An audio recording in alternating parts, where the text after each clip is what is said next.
10 learning from movie dear ज़िंदगी। Dear ज़िंदगी एक गहरी और दिल को छू लेने वाली फिल्म है जो कि जीवन, मानसिक स्वास्थ्य और रिश्तों के बारे में हमें अहम बातें सिखाती है।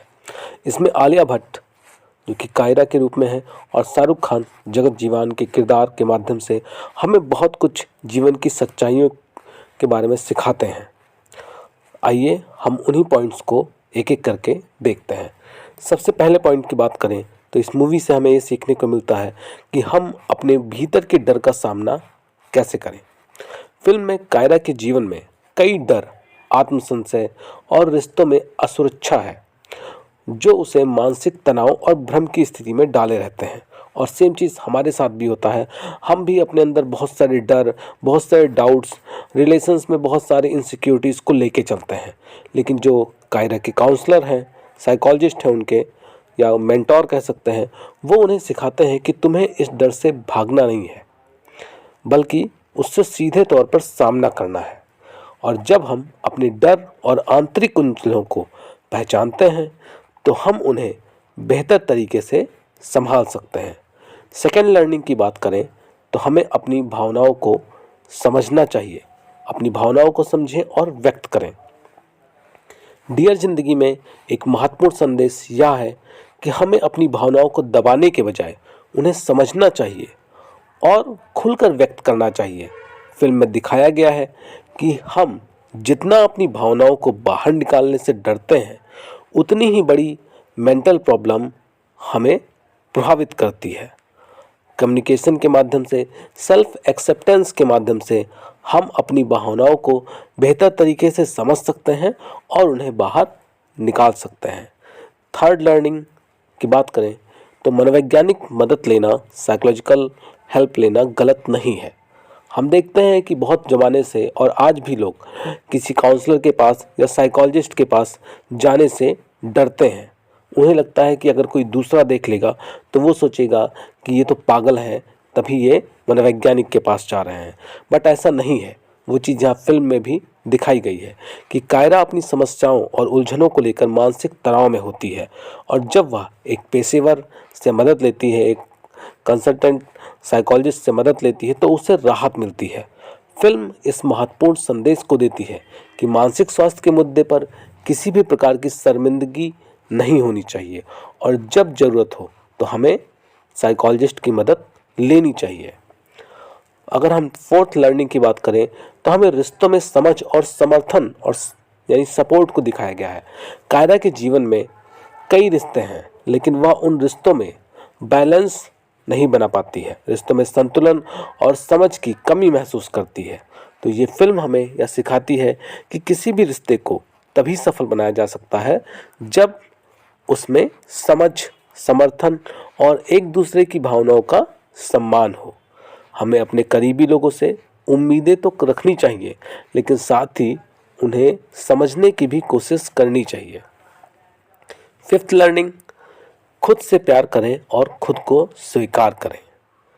कायरा का जीवन अपनी असुरक्षाओं, इनसिक्योरिटीज़ और अपने आप को गिल्ट, अपने आप को दोष देने से घिरा हुआ था।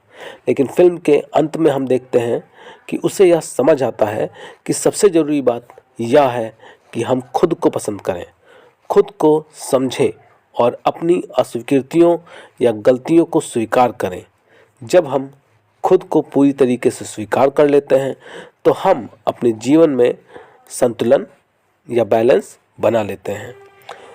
सिक्स्थ लर्निंग, जीवन का संतुलन ढूंढना, जीवन में कैसे बैलेंस लाएं। कई बार हम जिंदगी की इस दौड़ भाग में खुद को खो देते हैं लेकिन डियर ज़िंदगी मूवी यह सिखाती है कि हम अपने जीवन को संतुलित बनाए रखने के लिए सबसे ज़्यादा रिस्पॉन्सिबल हैं।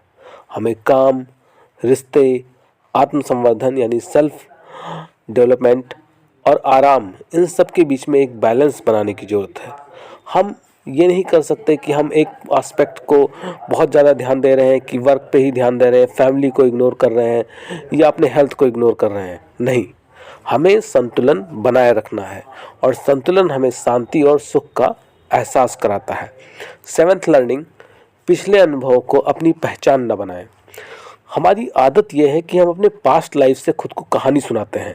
हम अपनी पर्सनालिटी को पास्ट के आधार पर जज करते हैं और सेम चीज़ इस मूवी में भी दिखाया गया है कि कायरा का अतीत कड़वे अनुभव से भरा हुआ है, लेकिन फिल्म का संदेश यह है कि हमें अपने अतीत को अपने वर्तमान और भविष्य की पहचान बनने का मौका नहीं देना है। हमें पुराने दुखों और अनुभवों से सीख लेकर आगे बढ़ना चाहिए। अगर आपको कहानी सुनानी है खुद को, तो जैसा आप बनना चाहते हैं वो चीज़ें आप स्वयं को बताएं। 8th लर्निंग की बात करें तो ज़िंदगी की जो छोटी छोटी खुशियां हैं उनको एंजॉय करना चाहिए। हम बड़ी खुशियों के इंतज़ार में छोटी छोटी खुशियों को इग्नोर करते रहते हैं। तो ये फिल्म हमें बताती है कि ज़िंदगी में खुश रहने के लिए बड़ी चीज़ों की आवश्यकता नहीं है। छोटी छोटी खुशियों में भी हमें खुशी मिल सकती है, जैसे एक कप चाय, एक अच्छा गाना या फिर किसी से थोड़ी सी बातचीत। हमें इन छोटे छोटे पलों को महसूस करना चाहिए, उनका आनंद लेना चाहिए। 9th लर्निंग, सफलता के अलावा जीवन का दूसरा पहलू। कायरा के जीवन में एक बड़ा संघर्ष है। वह अपने करियर में सफल होना चाहती है, लेकिन उसे यह भी एहसास होता है कि सिर्फ सफलता का पीछा करना जिंदगी को पूरा नहीं बनाता है। वह अपनी इच्छाओं, सपनों और रिश्तों को ध्यान में रखते हुए जीवन को संतुलित और सुखमय बना सकते हैं। और आज की वीडियो का लास्ट लर्निंग ये बताता है कि खुशी का स्रोत हमारे भीतर है, न कि बाहर। हमें ये फिल्म सिखाती है कि जीवन की असली खुशी, असली शांति कहीं बाहर नहीं है। हमें केवल अपने आप को चेंज करना है, अपने मन के भाव को चेंज करना है, और हम अपनी आत्मा से जुड़कर, अपने सेल्फ से जुड़कर, अपनी सच्चाई को पहचान कर हमेशा खुश रह सकते हैं, हमेशा खुशी का अनुभव कर सकते हैं। तो इस वीडियो में हमने सीखा कि हम अपनी लाइफ को और बेटर कैसे बना सकते हैं। अगर आपको ये वीडियो अच्छी लगी है तो आप कमेंट में बताएं कि आगे आपको किस मूवी से रिलेटेड एक्सप्लेनेशन चाहिए और लर्निंग्स चाहिए। तो मिलते हैं नेक्स्ट वीडियो में, तब तक के लिए धन्यवाद।